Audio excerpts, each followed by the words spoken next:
Hey guys, Toby Morrison, CFS Health interview. On the other end, we have one of our past members, which is cool to say. James, welcome, mate. How you going? Thanks so much for coming on. And there's a couple of funny things that I'm going to start off with. First of all, it's taken 40 minutes to set this webinar up, so your attitude of not giving up is pretty prevalent. And I thanked you before we started because I said, you might not find yourself inspiring, but you have to remember that there are a lot of people around the world who, one, believe that they can't get better, two, think that there's nothing that they can do to help themselves get better, and three, think that it's impossible. And you said something. Do you remember what you said to me before about that?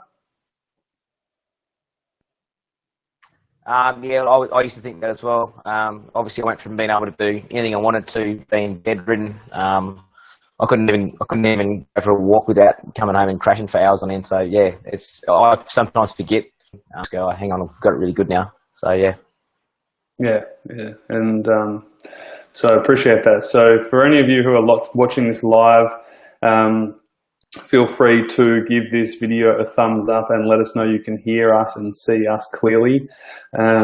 This is going to be about a half an hour interview. We're going to talk about James's past, how he was a really high achiever and kind of a non-stop person to then obviously, becoming ill with chronic fatigue syndrome and everything that comes with that.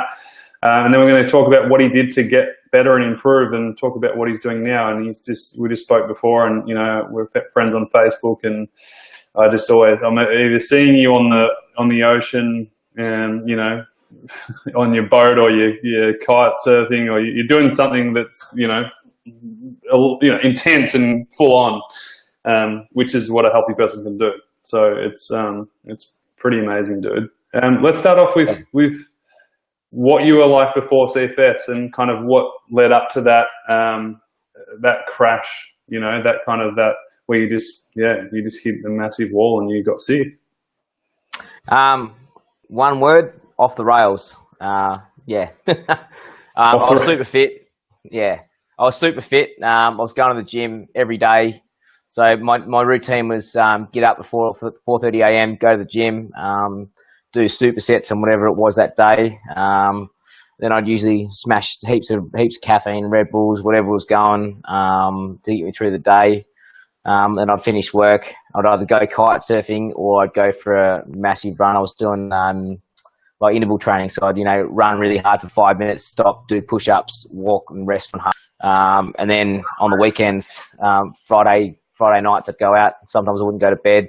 I'd go out in the boat diving for crayfish or whatever on Saturday, or kite surfing, and then I'd go and race my sailing catamaran Sunday.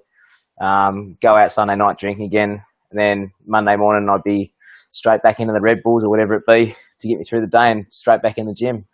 So yeah. And a lot of people live like that, like I see people all the time buying V's and Mothers and all those kinds of short-term energy drinks from the petrol station, along with their crappy diet and all those kinds of things. So I just want to clarify, like, a lot of people that come to our program or do get sick with chronic fatigue syndrome, they're not lazy people. They're typically people who, are the opposite of lazy, who just can't stop, who just push themselves, who want to get the best out of themselves all the time and just want to make the most out of life as possible. And that's an awesome trait to have, but it can backfire too. So what happened? You were overtraining. Obviously, you weren't having much downtime, much rest. You were pushing yourself to the max. What happened? Was there symptoms that came on straight away? Yeah, pretty much. So I remember the weekend. It would have been Easter long weekend. I actually don't know how long ago now. It must have been 4 years ago.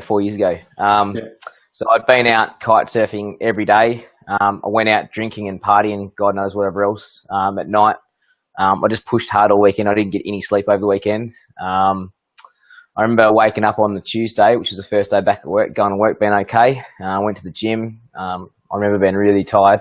Then I woke up on Wednesday and I couldn't get out of bed. I just couldn't move. And from there I ended up in hospital for quite a while. Wow. They said, you've got glandular fever, you have Ross River virus, blah, blah, blah. And that's where it all started. So, Wow, this is good. This is so good to share this, because a lot of people, who have chronic fatigue syndrome do have glandular fever, or, mono or Ross River fever. And it just goes to show that, yeah, you were pushing your body super hard, but you did end up having a virus, which sounds like, it was the kind of kick in the guts you needed to say, hey, mate, listen up, slow down. yeah, pretty much. So what was that like? Like going from crazy James, who just didn't stop all the time, to then like just being in hospital and not being able to do stuff. What was that like emotionally for you? Like, because I'm sure all the viewers who are listening right now, some of them are probably going through this right now. What was it like for you? Depressing. It was a real shock to the system. I've been so used to getting a high every day, whether it be going to the gym, kite surfing, whatever crazy thing I was doing. I was constantly being fed adrenaline, and all of a sudden I couldn't do anything. And I just felt so helpless. And after about 6 weeks of this, I was sitting there thinking that I'm never going to get better. Like this is the rest of my life now. I've completely wrecked myself forever. And yeah, it was scary. Really scary. Yeah. Yeah. And then the anxiety builds, and you start to stress about the future, and it's just like a never-ending cycle. So I think the scariest thing was probably the brain fog. I remember the first 6 weeks, my vision was completely gone. Like I'd turn one way or the other, and my vision was really like like photographed kind of thing. It was really scary, and I couldn't think straight. And yeah, that was probably the worst bit at the time, I think. Yeah, I guess it's hard in the moment when you're going through that, but I guess if you look back at your history and how little rest you had and how much you were doing, I guess it kind of makes sense in a way, what you were going through. So what was the process like when to get help? Like, did you go to a doctor? I mean, what happened from then? So I saw a lot of doctors in hospital. They all had the same opinion that, you just keep getting one virus after the other. You're just unlucky. You'll be fine. Lots of rest and vegetables. And I did start to recover, somewhat. I still had all the, the terrible symptoms that went with it. So yeah, back to another GP, and the same old story. Like, the GPs were really, really unhelpful kind of thing. So I ended up meeting someone who had something similar years ago, and they went to a homeopath. So I went to homeopath for a little while. That helped a bit, relieve some of the symptoms. So I saw lots of different specialists. At one stage, I was getting 30 grams of vitamin C intravenously fed into my body twice a week. Eating lots of vitamin C tablets, fad diets, you name it. I've tried everything, and nothing really worked, to be honest.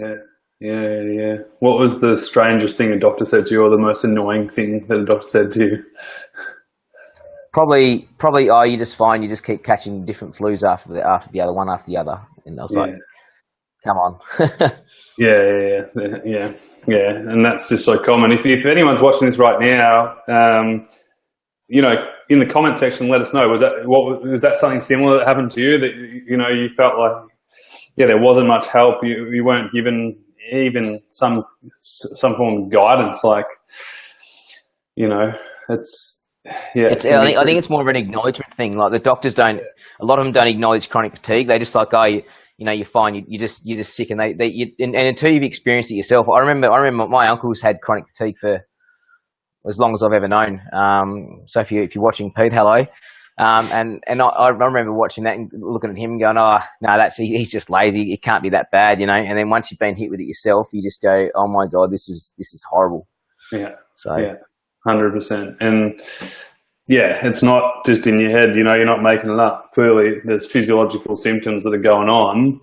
But like you said, at the same time, it can affect you emotionally too. Like, obviously going from one way of living to another way, it stuffs up with your mentality, in your daily life. So of course it's going to affect you. Okay, cool. So brain fog was one of your worst symptoms. It sounds like it was pretty full on if you couldn't even see properly. Yeah, it was probably the first 6 weeks it was like that. That was when I was probably most worried. And that sort of weird stuff cleared up after a little while, and I was just left with a normal brain fog where you can't think straight and feel like smashing your head into a brick wall kind of thing. So I'm sure you're familiar with that. Certainly am. Certainly, all the people who are watching you as well, Nikki's commented I find doctors just get so frustrated with me, like, stop coming here because I can't help you. And, and that's kind of what happened with you, James, as well, really, in a way. Yeah, I didn't go after I'd had a couple of bad runs with doctors. I was just like, you know what, I'm not going to even bother anymore. So I started seeing homeopaths and bits and pieces. The most helpful one I actually probably saw was an iridologist. They do studies of the eye, and I didn't tell this lady anything about myself, and she straight away said, yeah, you've got stress, adrenaline glands, your stomach, your system's all messed up. This and this, and it all made sense. Okay, and she sort of put me on the right track to starting to get myself right, So yeah, awesome. Okay, cool. And then, how did you even find us? Because obviously you did our program, but in the first place, how did you even find our program or find me? I've got no idea. Hang on. A mutual friend or something. I think I might have seen one of your posts from that. Perhaps it would have been Facebook or something. I did a lot of research on the net for a long time before I found your program, and I don't even know. I don't actually remember exactly how I found it. My memory's a bit vague from back then. So I don't actually know. Yeah, and I remember you reached out, you booked in an initial call, an assessment call, and I just remember this guy, he was just like, all right, mate, like, what have I got to do to get better? You just tell me what to do and I'm going to do it. And I was just like, all right, so we've got to slow down a little bit first and just make sure you put the right things in place. But you were just so keen to get better, and I don't know if it sounded like there was just this sense of hope that you had when you found our program. Yeah, I was pretty well ready to give up. Like, I found after a while, I'd start to get better and I'd start to get somewhat of a baseline back, but I could never ever get better well enough to go and do the things I wanted to do. So then I just I started living in the push crash cycle, which is really unhealthy. I'd start feeling okay, then feel a bit crap, and go, do you know what? I'm just going to go and get absolutely wankered drunk tonight because I'm so depressed and feeling crap, and then that'd just put you back in another spiral. So by the time I found your program, I was like, I really need to do something in my life here. This is not working out so good. So yeah. Okay, cool. And so you joined the program. I remember you went all in. You were 100% committed, and you're probably one of the most enthusiastic clients or signups we'd had in a while. Because it's hard when you're struggling so much. You're so skeptical. Were you skeptical at all when you joined the program, or did you just research enough that you realized, no, this is going to help me, and this is actually useful? Initially, I'm a businessman myself. I looked at it and thought that's a really good way to make money. That was my initial thoughts. So I have seen quite a few reviews on it, so from different people. But I thought, you know what, it's a pretty cheap investment in the rest of my life. So I'll go for it. So yeah, I was skeptical. But did you get the return that you thought you would? More, a lot more. How much would you, if you could put a price on it? Like, what would have you paid to do the program? Honestly, like, what would you like? It's an interesting perspective to use. What's my health worth in dollar terms? Money can't buy me anything close to what I get out of going kite surfing, sailing, anything like that. All the amazing stuff I do now, money can't buy me that. So it's priceless. So yeah, I'd give up anything for that. I'd be quite happy right now, earn a minimum wage as long as I can go to the beach and go out and do the things I wanted to do. So yeah, there's no price for it. So that's cool, dude. And so when you started, like, what were the things that that really helped you, just like get a solid foundation so you could start to improve? Getting a baseline, knowing when to stop, but also knowing when to push. If I'm honest, if I'm completely honest, I didn't follow most of the program. Once I watched some of it and got the basic idea, I was like, yep, sweet, this works for me. And then I just kind of every now and again I'd skip back through and have a look, but I probably watched about 15% of it, and I got the general idea. I was like, okay, this is what I need to do. Yeah. So then when I get stuck, I'd just go, okay, I'll go and flick back through it and scroll through and get help again, and off I went. So yeah. find the different modules that you needed at the time to then improve again. Yeah, that's right. Yeah. Yep. That's, mate, and I'm actually like stoked you mentioned that, because it's not so much how long you stare at something for or how much you do something of. It's like, as soon as you know what you need to do, go and implement it. Yeah. Yep. You know what I mean? And like, and I know you and I have worked individually together as well, and I know the person you are, and you're someone who just, as soon as he knows what he needs to do, he's going to do it. You know, you're not someone who is a little bit, apprehensive and like questions everything. You're a committed person. And so it's good to mention that to everybody, because James didn't take a magic pill. James didn't do a magical program. He just followed what was useful and what worked for him, and then he did that and stuck to it. So baseline, and explain what baseline means. Finding out how much energy you can expel during the day before you crash. And for me at the time, after I got off the phone and started the program, you can probably see my front door over there. Yep. I'd go from here to the front door, back to the couch, and I'd do some stretching, bits and pieces like that, like move my arms, lift my legs in the air a couple of times, and then I'd go rest again. And then within about 4 weeks, I was walking up the road, and I'd just be able to walk up the road, walk up a slight little hill, around the block, come back. And I did that for like 4 weeks and just gradually increased. And that's when I kind of got stuck. I was like, where do I go here? Like, I feel okay, but I'm not sure. And then I sort of got to the point where I'm like, okay, I think I need to push a little bit now. And I pushed for a little bit, and got a fair way ahead. And then it's like, oh, yeah, this is good. And then bang, crashed again. So it was like really frustrating. It's just like, 2 steps forward.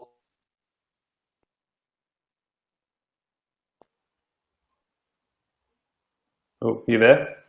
Yep, still here. Yeah, 2 steps forward, 1 step back, I think you said. And like recovery isn't like this straight thing to success, is it? No, not at all. It's opposite of that.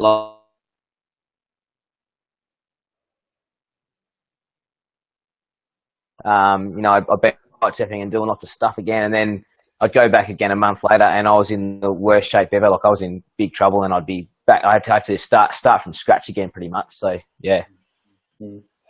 And we've spoken a fair bit, and also, like, I should mention, on top of this, you run a couple of businesses. Like, you're not, you've got stuff going on, so you're not someone who is a lazy person by nature, and you juggled a fair few things. So it's not like you could just have a holiday and relax the whole time. You had things to deal with, and on top of everything else. So you did a pretty damn good job. So obviously baseline, figuring out how much you could do, and I think you got to that point where you said, like, yeah, you improved, and you're like, oh, like, I don't know how much I should do. And then that's when you started to not push yourself, but just started to test the waters a little bit, and started to go forwards and like, oh yeah, like, this is the right amount. Was that hard at the start? Like, kind of to test it out, test yourself out? Yeah, it was scary. Like, you'd know yourself, when you have a relapse, sometimes it's a day and a half, sometimes it's 4 days, sometimes it's 6 weeks. So it's really, you're like, oh, I'm really worried about this, and you get really anxious and go, oh, I don't want to go too hard. I don't want to relapse really bad again. And so yeah, it was a bit nerve wracking a couple of times. And what's one thing you did to overcome that fear, or that kind of, that of the unknown, that worry that was rattling on behind you? Just get on with it. Just do it. Just don't think about it. Just go, oh, this is what I've got to do. So just take the risk, and hopefully it works out. Yeah. And obviously it's not like you were doing ridiculous risks. Like, you built up within your means. It's not like you went, oh, I'm going to run a marathon tomorrow. I went through phases where I kind of did every now and again. Like, every now and again I'd go, yeah, I'm going to push harder today, and I'd go too hard. So it was like, I was all over the place. Like you said before, it's really up and down. So I definitely had moments where I'd done things that I probably shouldn't have done, and yeah, it's pretty up and down. That's kind of your nature. That's kind of your nature, and it's a lot of people's nature as well who is listening to this.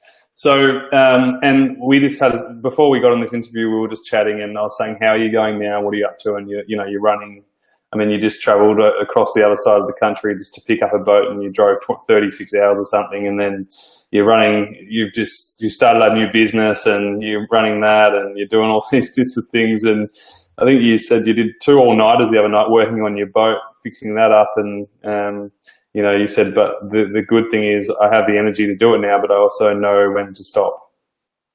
Yeah, look, the facts of that boat thing aren't quite right, but that doesn't matter. Anyway, yeah, look, I pushed pretty hard for.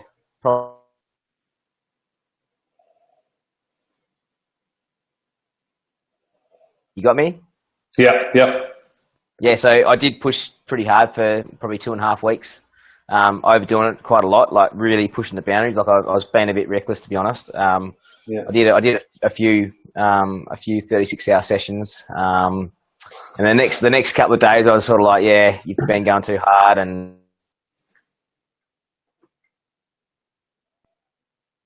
yeah, you just got to learn to stop. But healthy people would be exhausted from doing that. Yeah, see, I wasn't even tired. That was the problem. Like I'd go into bed after a 18-hour day, and I'd just lay in bed going, I'm not tired at all, and I couldn't stop thinking about the boat. So, I'll just go back outside and keep working. You're an inspired man.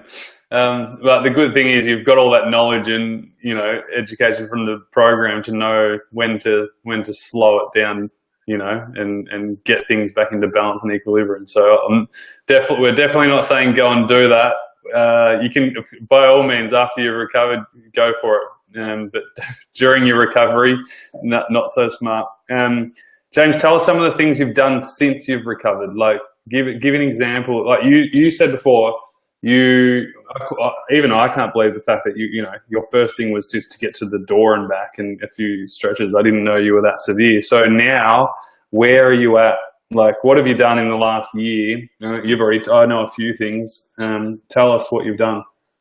Okay, so I did the program for a while. Obviously, got a lot better. I got to a point where I actually didn't know how my capabilities were. I was sort of back to normal. I wasn't kite surfing much at the time, but I think it was January, obviously a year and 6 months ago now, 5 months ago, I decided I was going to start kite surfing again.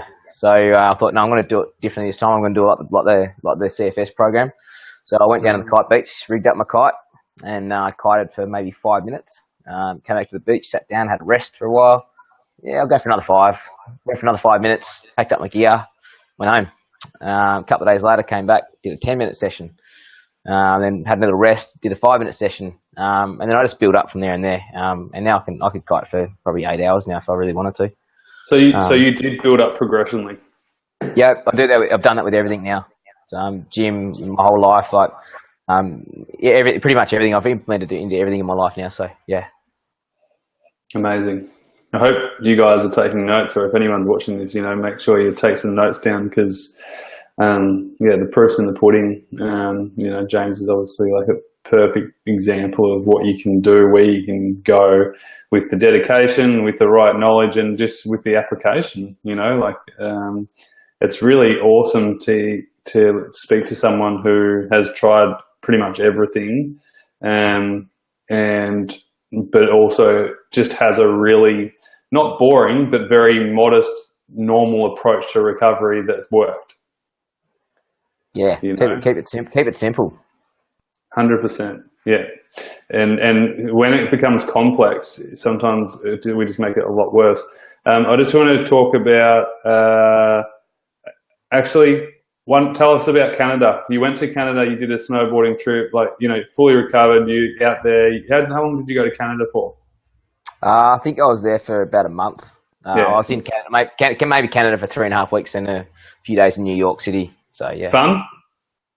Canada was awesome. It was one of the better trips I've ever had, to be honest. It was really good. Had some really good friends we went with, and did some snowboarding. Stuff, so. We hired a bus in Canada and drove from Vancouver up Silver Star Resort, which is like 700 k's in the middle of winter. So it's like driving over these crazy hills in this 40-foot bus, like the biggest bus you could hire, and you're driving on the wrong side of the road, opposite side of the car. This 40-foot bus we'd never driven before in like a foot of snow. So that was awesome. It was so much fun. That's crazy. And then went snowboarding and had Christmas there, and yeah, made our way back to Vancouver and went from there. So that's cool. Yeah, you obviously pushed yourself. It sounds like you had a good time. You partied a bit. You let your hair down, so to speak, and then you came back, and then you got pneumonia. Yes, I did. I was quite ill. So I started getting sick in New York, a little bit of a light cough. And then on the plane, I got a lot worse. By the time I got home, I was pretty sick. Then I had the F-18 Nationals, obviously, to see those catamarans I sail. So that was about 3 weeks after I got back. So I was sick went and got on antibiotics when I got back. Went out training on the boat while I was sick, which is, I know I shouldn't do this, but the Nationals were 3 weeks, but I'm like, let's get some time in. So I went sailing 3 days in a row while I was really sick. I could hardly breathe. And I relapsed really bad. And I got really ill, to the point where I called an ambulance for myself, kind of thing. So yeah, it wasn't very nice. Yeah, but this is why I brought this up, because if you didn't recover from CFS and you had pneumonia, then with CFS you would have been probably sick for another 12 months, or 6 to 12 months. I would say at least 6 months, at least. That's right. I remember in the early stage of having chronic fatigue, even when I was having some of my better times, I remember like I'd catch a flu, and it just set you back so far, and you just sit there and go, this is just horrible. Like, yeah, it's just, exactly. You can't describe it to someone. Yeah, you can't, and that's exactly right. But you recovered pretty quick. Yeah, I did. I was out of hospital a couple of days before the Nationals. So I managed to make it onto the plane, still coughing and carrying on. And we went to the Nationals and did better than we expected. So yeah, it was really good. Yeah, and that's amazing. Like, guys, these are all really good signs to show that you are better and you are well. Like, if you do get a flu, if you do get a cold, or if you do get something like pneumonia and you bounce back, in a normal, appropriate time, yes, it's freaking hard. Yes, it sucks. And it's part of life, but you did it and you got better. And so it just shows that, you can fully recover, and, it doesn't have to be that hard all the time, It's just amazing. Yeah, Lachlan Conway says, "Good work, champion. Stories all too familiar." Yeah. Another recovered guy. Yeah, Lachlan. Yeah, he did our program, and he's kicking ass. I think he went overseas recently. I've seen on Facebook. Can't keep up with everybody, with all you guys. I'm actually interested to see some of the guys now that are going through this. I'm interested to see what their diets are like. It's one of the things I struggled with when I was sick was eating healthy food. Like, it's hard to go and prepare yourself a nice meal. So I went and bought a NutriBullet, and I just buy this when I was really sick. I still do it now, actually, because I'm lazy. You go to Woolworths or Coles and you buy this stuff called I think it's rainbow salad, and it's just like chopped up broccoli and carrot and beetroot and all sort of stuff. And when I was ill, I just get up, stick this in a NutriBullet with some water in it, whiz it up, and I just sip on that all day. And take some so those good bacteria for your stomach. Yeah, and probiotics. Probiotics. And I still do that now, mainly because it's easy, but it's just a good, to top your body up with nutrients all the time. That was a really, really beneficial thing for me when I was ill. So. Mm-hmm. So your nutrition was on point, obviously, throughout that recovery phase? To a point. Like, I think when you're in that state, your body doesn't absorb nutrients like it should anyway. But with the probiotics and things like that, eventually my body just started coming around, and the better I got, the faster it happened. It was like a snowball effect, Compound effect, 100%. It's good, man. It's all good news. And so, like, we'll round it up in a second. So I just want to ask you these couple of last questions. So what was the hardest thing that you went through? What was the hardest part about CFS for you? Depression, I'd say. Yeah. Just suicidal thoughts and depression. Yeah. Just the struggle that came with the illness, Yep. Yeah. So, and now I want to say, and what would you say to that guy now who would be struggling, that person who would feel like just depressed and just giving up on life? What would you say to that person now knowing what you know and where you're at now? Accept that you're sick, accept that you can't do the things you used to do.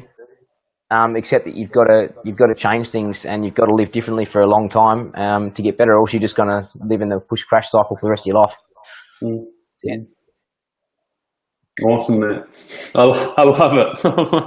So simple, but so spot on. Like, no bullshit. James, no bullshit Clark. That's his name. No, I do speak it. It's good. And just to finish with, like, obviously we've got a lot of people like tuning in. What would you like to say to people who are just struggling right now? What would you say? Obviously you've said that to yourself, but if you have one message, one bit of advice for people, women or males just struggling, what would you say to them?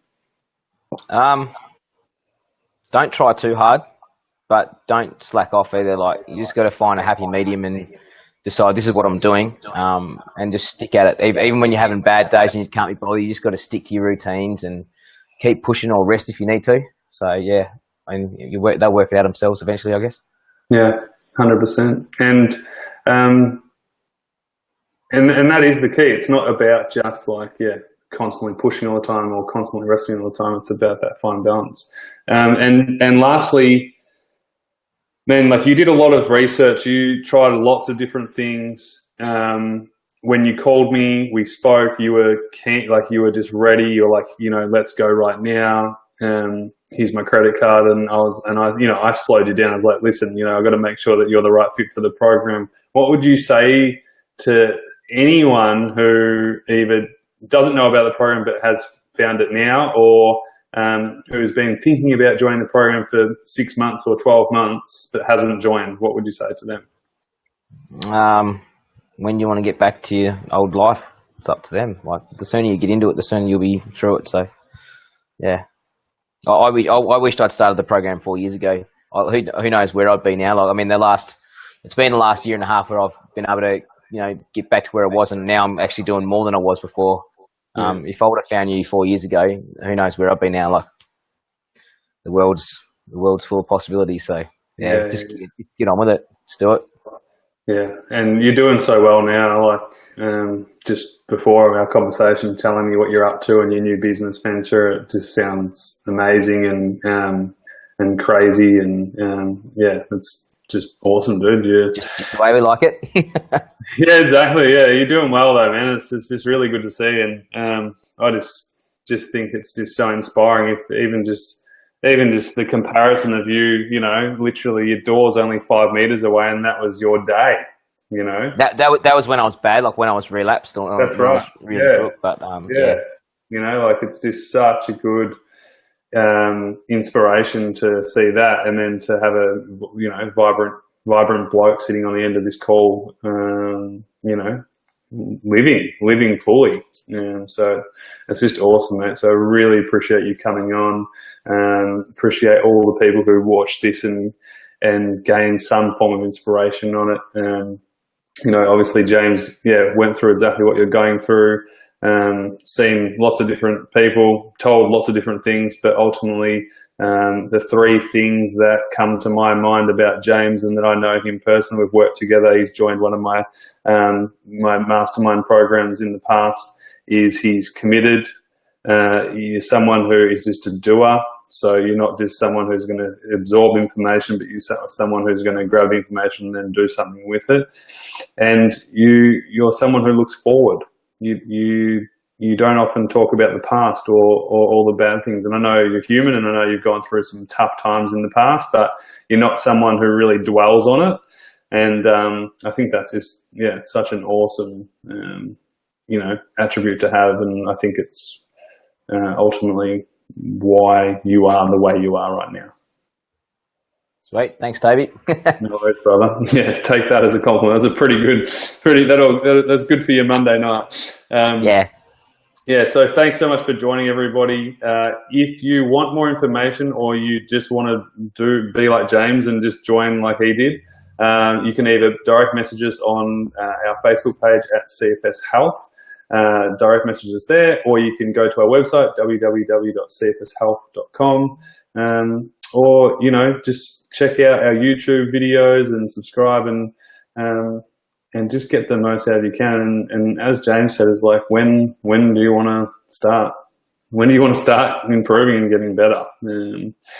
And yeah, it's just awesome, dude. So yeah, stoked and looking forward to seeing the next project. I feel like you've always got something next going on. Yep, there'll be another one in about 2 weeks, so stay tuned to Facebook. There you go. All right, thanks so much for joining, guys. Thanks, James. We'll speak to you soon. See you later, Toby. Yeah.